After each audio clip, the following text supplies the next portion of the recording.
Hello, I am Jain, faculty, electronics, computer hardware, and chip level motherboard training.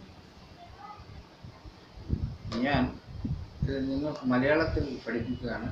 നിങ്ങളെ മലയാളികൾക്ക് വേണ്ടി മാത്രമുള്ള കോഴ്സാണ്. ഇതിൻ്റെ രണ്ട് വീഡിയോ ഉണ്ടാകും. ഇത് മദർബോർഡിൻ്റെ ഫസ്റ്റ് ലെസണാണ്. ഇതിൽ ഞാൻ നിങ്ങൾക്ക് പഠിപ്പിക്കുന്നത്, നിങ്ങളൊരു കമ്പ്യൂട്ടർ ഹാർഡ്വെയർ എഞ്ചിനീയർ ആണെങ്കിൽ, അല്ലെങ്കിൽ കമ്പ്യൂട്ടർ എഞ്ചിനീയറിംഗിൽ പഠിക്കുന്ന ആൾക്കാരാണെങ്കിൽ വളരെ നല്ലതായിരിക്കും. ഇതിൽ നിങ്ങൾക്ക് ഇതിൻ്റെ ഉള്ളിലുള്ള എല്ലാ സാധനങ്ങളുടെ പേരും അതിന് കുറച്ച് റിപ്പയറിങ് ചെയ്യാൻ അറിയുകയാണെങ്കിൽ നിങ്ങൾക്ക് വളരെ ഈസിയാകും. ഞാൻ ഇതിൻ്റെ ഒരു സ്പെഷ്യലിസ്റ്റാണ്, മദർബോർഡിൻ്റെ, ഗുജറാത്തിലാണ്. ഓക്കെ,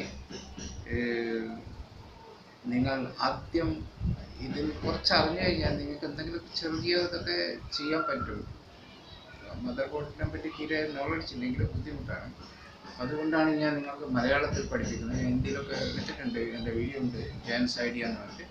ഓക്കെ, ഇത് വെറും മലയാളത്തിലാണ്. അപ്പോൾ ഇത് ആദ്യം നിങ്ങൾ ഈ ലെസണിൽ നിങ്ങൾ പഠിക്കണം ഇതിൻ്റെ ഉള്ളിലുള്ള പാർട്സിൻ്റെ പേര്, എല്ലാ ഐസിയും ഏതൊക്കെയാണ്, എന്തൊക്കെയാണ്. ആദ്യം നിങ്ങൾക്ക് ഇതറിയായിരിക്കുമല്ലോ. സി പി യു അറിയാത്ത ആളില്ല.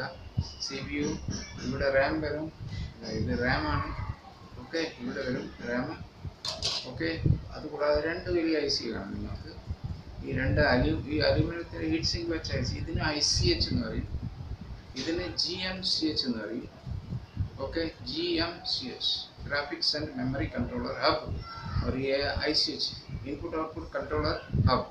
ഓക്കെ, അതുകൂടാതെ പിന്നെ നിങ്ങൾക്ക് അറിഞ്ഞിരിക്കേണ്ടത് ഈ എന്താ പറയുക, ഇവിടെ ഒരു സെക്ഷൻ ഉണ്ട്, VRM വിഭാഗം സെക്ഷൻ എന്നാണ് പറയുന്നത്. ഈ സി പി യുവിൻ്റെ അടുത്തായിരിക്കും ഒരു ഐസിയും മോസ്ഫെറ്റും കാപ്പാസിറ്ററും ഒക്കെ ഉള്ള സെക്ഷൻ. അത് കുറേ മോസ്ഫെറ്റ് ഉണ്ടാവും, ഈ കാപ്പാസിറ്റർ ഉണ്ടാവും, ഇലക്ട്രോലൈറ്റ്, പിന്നെ കോയിൽ ഉണ്ടാവും, കോയിലാണ്, പിന്നെ ഒരു ഐസിയും കാണും ഇവിടെ. അതൊക്കെ കൂടിയിട്ടാണ് VRM എന്ന് പറയുന്നത്. VRM voltage controller regulator.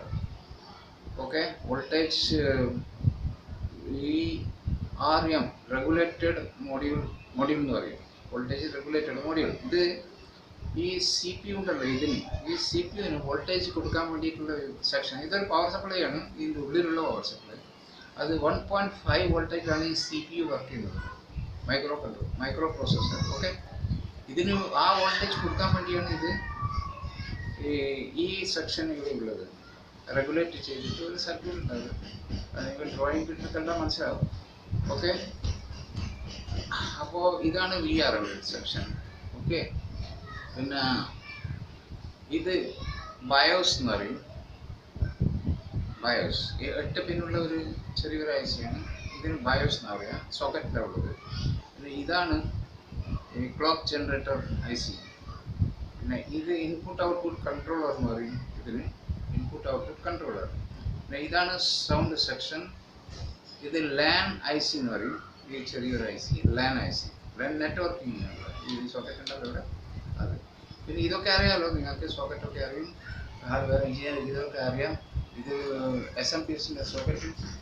ഇത് ഐ ഡി ആയിട്ടുള്ള പണ്ടത്തെ ഹാർഡ് ഡിസ്കിൻ്റെയാണ്. ഇത് സാറ്റയുടെ പുതിയ സാറ്റ സോക്കറ്റ്. ഇത് ഈ സോക്കറ്റ് പിന്നെ ഫ്രണ്ട് പാനലാണ്. ഇവിടെ പവറും റിസെറ്റും സ്പീക്കറും ഒക്കെ കാണും. ഓക്കെ, അപ്പോൾ ഇത് പിന്നെ അറിയാലോ PCI സോക്കറ്റ്. ഓക്കെ, ഇതറിയാലോ, ഈ PCI സോക്കറ്റിന് ഇത് രണ്ടും.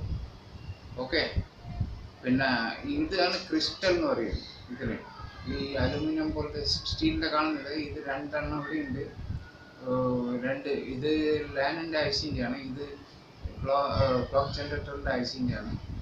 ഓക്കെ, ഇത്. ഓക്കെ, ഇത്രയും നിങ്ങൾ പാർട്സിൻ്റെ പേര് പഠിച്ചാൽ നിങ്ങൾക്ക് ഇതിൽ ഒരു ചെറിയൊരു ഗുണമുണ്ടാകും. പിന്നെ ഇവിടെ ഒരു ജമ്പർ കാണിച്ചു തരാം. ഇത് എപ്പോഴെങ്കിലും വീട്ടിൽ പോയി അപ്പുറം ഇപ്പോഴും ആയിപ്പോയെങ്കിൽ വർക്ക് ചാലു ആവില്ല കേട്ടോ, ഓൺ ആവില്ല ഫാന്. ഇത് 1-ലും 2-ലും ആയിരിക്കണം. 2-ലും 3-ലും ആയിപ്പോയെങ്കിൽ, അല്ലെങ്കിൽ ഊരിയെടുത്തെങ്കിൽ പിന്നെ ഇത് ചാലുവേ ആവില്ല, ഓണേ ആവില്ല. ഓക്കെ, പിന്നെ ഈ ICH ഉണ്ടല്ലോ ഇവിടെ നിങ്ങൾ കാണുന്നത്, ഇവിടെയും ഉണ്ട് ഒരു ക്രിസ്റ്റൽ. ഇതാണ് 32 എന്ന് എഴുതി കാണും ഇതിന് മുകളിൽ. Okay, by. നെക്സ്റ്റ് വീഡിയോയിൽ കാണാം.